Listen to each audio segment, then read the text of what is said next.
All right, so picture this. You've booked that trip to St. Petersburg, right? The one you've been dreaming of. And you're ready to dive headfirst into all that history and culture.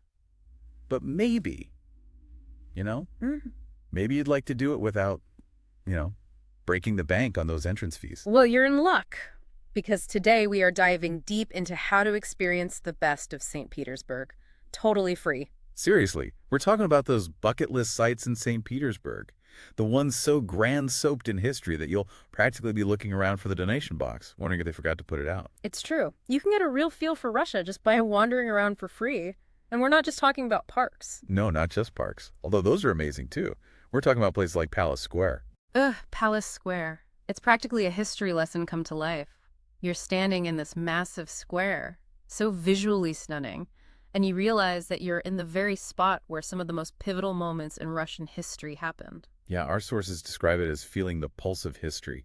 Yeah. I mean, can you imagine being right there on the very spot where, like, Tsar Nicholas II's troops fired on all those peaceful protesters on Bloody Sunday? It really makes you think. It does. It's a powerful reminder of, you know, the power that this city holds, both in its beauty and, you know, the weight of its past. Exactly. You have the beauty of the Winter Palace right there, which was the seat of Tsar's power for centuries.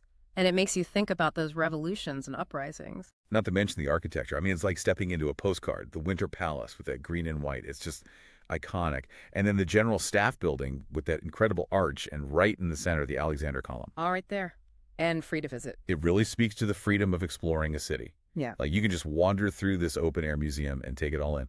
And speaking of open-air museums, have you ever walked Nevsky Prospect? Nevsky Prospect.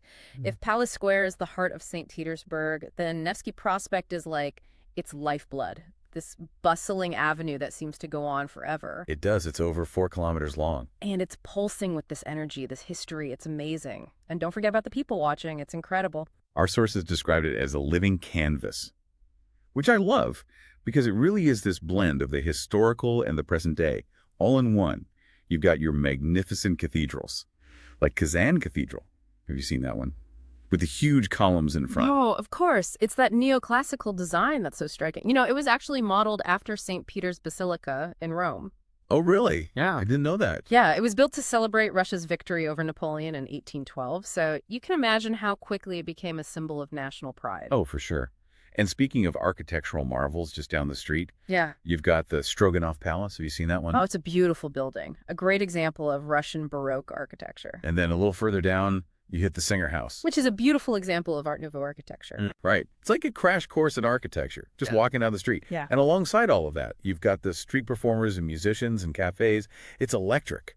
It really is. You can feel that energy, the past and the present all blending together.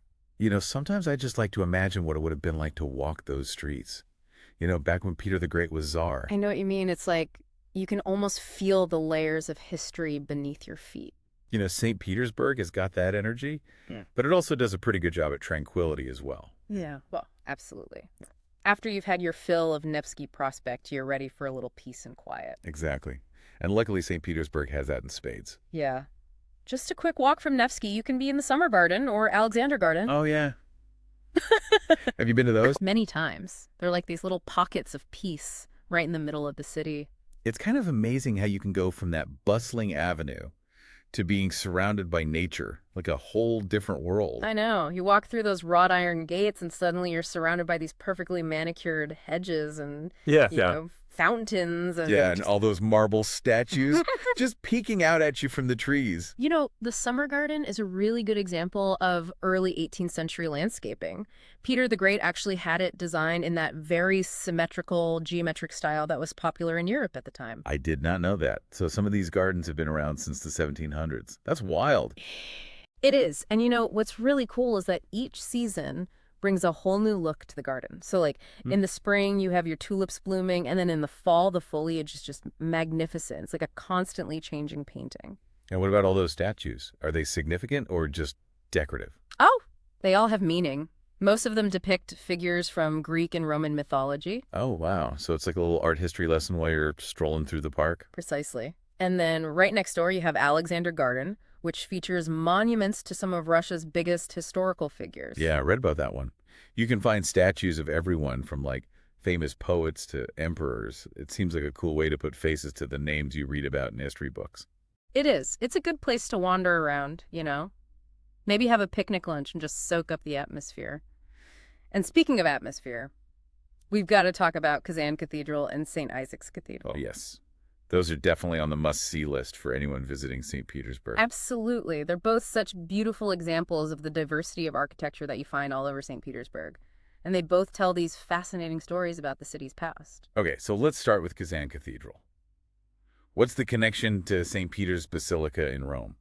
Oh, right. So Kazan Cathedral was built to celebrate Russia's victory over Napoleon. And at that time, St. Peter's Basilica was seen as like this ultimate symbol of power and grandeur.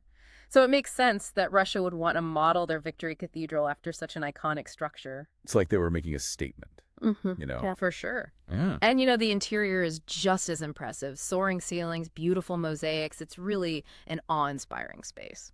And we can see all of this for free? Yes, no entrance fee. Wow. Okay, so we've got Palace Square, Nevsky Prospect, the Summer Garden, Alexander Garden, and now Kazan Cathedral, all for free. St. Petersburg is starting to sound pretty budget-friendly. It is. And we can't forget about St. Isaac's Cathedral. It's a bit different from Kazan Cathedral. It was built in a more neoclassical style, but it's equally impressive. That is massive. Ah. And that gold dome is iconic. It's actually covered in over 100 kilograms of pure gold. Can you imagine? Wow, that's incredible. And they just decided to cover it in gold. It's quite a statement. And, the construction took over 40 years to complete. Yeah, I read that it started in 1818 and didn't finish until 1858. A massive undertaking, for sure. But what's great? You don't have to pay to see it. Wait, really? Well, there is a fee to go inside and up to the colonnade, but the exterior grounds are completely free to explore. Oh, that's awesome. So you can still wander around and admire it from the outside, and then if you want to, you can always pay to go in and explore further. Exactly. It's all about having options. There's so many options. And you know what else is a great option? A place that you might just stumble on while you're wandering around and realize, hey, this is pretty cool. You're talking about the Artillery Museum grounds. Exactly. Have you been there? Oh, yeah. It's one of my favorite spots.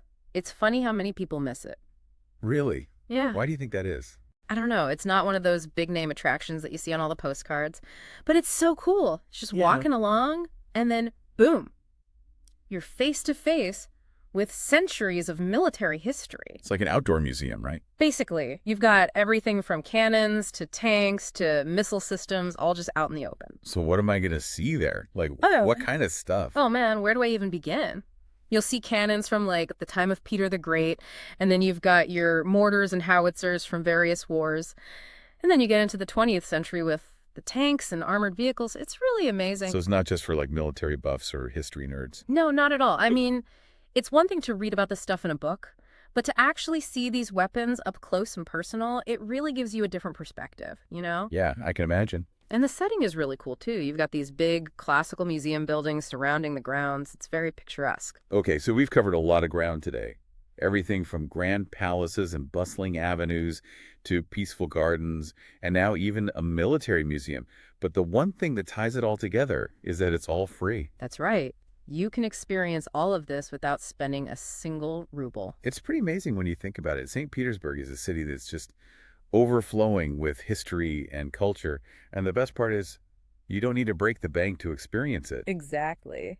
And what we've talked about today is really just scratching the surface. There's so much more to see and do in St. Petersburg. So to our listeners out there planning your trip to St. Petersburg, we hope this deep dive has inspired you to get out there and explore everything this amazing city has to offer. And remember, you don't need a big budget to have an incredible experience. Just a sense of adventure and a willingness to discover the hidden gems that are waiting around every corner. We'll see you in the next deep dive.